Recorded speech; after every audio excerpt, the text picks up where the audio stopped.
السلام علیکم عزیز بچوں، آج ہم درجہ چارم کے لیے ایک دلچسپ لیسن لے کے آئے ہیں جس کا موضوع ہے اتفاق۔ آج تاریخ ہے 19 اپریل 2020۔ تو ہم اس لیسن کو شروع کریں گے جو آپ کے کتاب میں صفحہ نمبر 11 پر ہے۔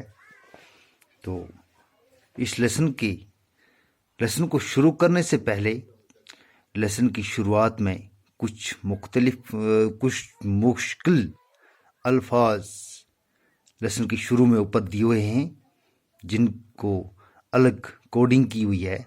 ان کو جاننے کے لیے ان کے معنی پتہ ہونا ضروری ہے تاکہ آگے لیسن کو پڑھنے میں ہمیں کہیں دشواری پیش نہ آئے۔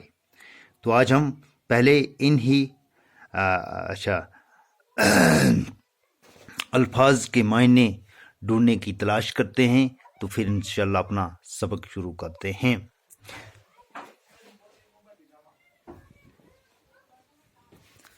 تو لیسن کو شروع کرنے سے پہلے مشکل الفاظ جو ہیں تندرست کا مطلب ہوگا صحت مند، بانٹ دینا تقسیم کرنا، ترکیب تدبیر، جڑ بنیاد، نااتفاقی فوٹ، علیحدگی۔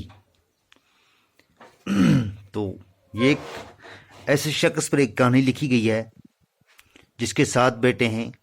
یہ 7 بیٹے آپس میں جھگڑتے رہتے ہیں۔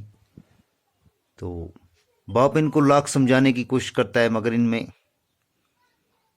جھگڑا بڑھتا جا رہا ہے، جھگڑا ان کا کم نہیں ہوتا ہے۔ تو ہم اب سبق پڑھیں گے۔ ایک شخص کے 7 بیٹے تھے، جوان اور تندرست۔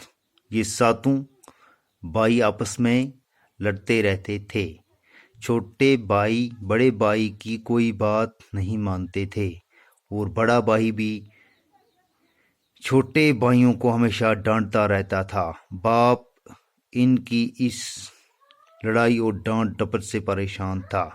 اس نے بیٹوں کو بہت سمجھایا کہ لڑائی جھگڑا اچھی بات نہیں، آپس میں نااتفاقی ٹھیک نہیں،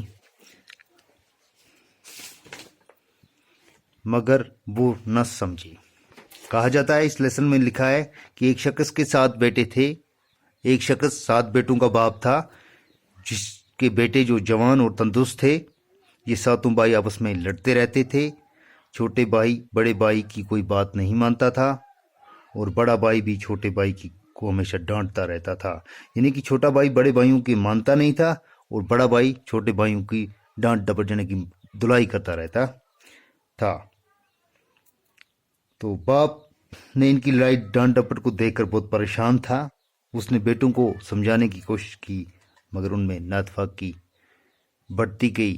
باپ نے کہا تھا کہ نااتفاقی ٹھیک نہیں۔ آج کے لیے اتنا، انشاءاللہ کل اس سے آگے۔